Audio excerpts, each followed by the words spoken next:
তিন দিন ধরে পিন্টু কাকু যে অনুষ্ঠানের পরিকল্পনা করেছিলেন, আজকে তার শেষ দিন। তারামার কাছে এবং বামদেবের কাছে ঘুরে আসার পরে শেষ দিনে কাকু আমাদের মনসা মন্দিরে পুজো দিতে যান।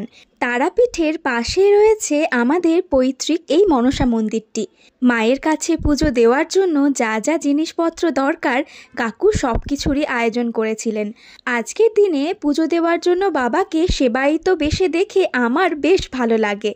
ডালা সাজিয়ে পুজোর সমস্ত সামগ্রী মন্দিরে আনা হয় এবং কাকিমা, মা আর বোন মিলে মা মনসার সবথেকে প্রিয় জিনিস দুধ কলা বাটিতে বাটিতে সাজিয়ে নিয়েছিল। তারপরেই কাকু মাকে তার নিজের মনের মতন করে সাজিয়ে দেয়। প্রথমে ফুলের মালা, তারপরে শাড়ি, লাল ওড়না এবং দেবী পদ্মাবতীর প্রিয় ফুল পদ্ম, আলতা, সিঁদুর, শাখা, লোহা সমস্ত কিছু দিয়ে সাজিয়ে দেওয়া হয়। তারপরে মায়ের প্রিয় মিষ্টি এবং দুধ কলা বাটিতে করে দেওয়া হয়। তারপরেই মায়ের পুজো শুরু হয়।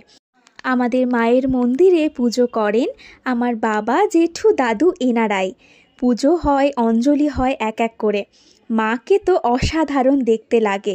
পুজোর পরে মাকে দেখে মনটা একেবারে ভরে যায়। আজকে একসঙ্গে অনেক মানুষ মাকে অঞ্জলি দিয়েছেন। পুজো হয়ে গেলে বাবা আর আমি সকলের মধ্যে প্রসাদ বিলিয়ে দিই। তারপরে দেখি এখানে বাচ্চা পার্টিগুলো খেলা করছে। আর এরপরেই শুরু হয় ভান্ডারা পর্ব।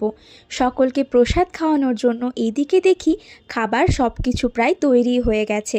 আর বাকি যা যা তৈরি হচ্ছে সেগুলো তো রান্নার কাকুরা বানাচ্ছেই। পিন্টু কাকু এখানে যে নরনারায়ণ সেবার আয়োজন করেছেন, কোনো মানুষ যেন অভুক্ত ফিরে না যায়, তাই জন্যই একদিকে যেমন মানুষকে প্রসাদ খাওয়ানো হয়, ঠিক অন্যদিকে একসঙ্গে রান্নাও চলতে থাকে। কাকিমা এখানে সকলকে পায়েস পরিবেশন করছেন। আর শুধু কাকিমাই নয়, আমাদের এই অনুষ্ঠানে মহিলারাই খাবার পরিবেশন করেন। আশা করি সকলেই তৃপ্তি করে খেতে পেরেছেন।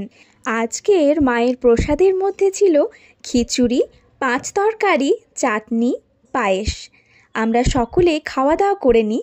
তারপরে শেষে সকলে মিলে একসঙ্গে নাচ করতে করতে বাড়ি আসি।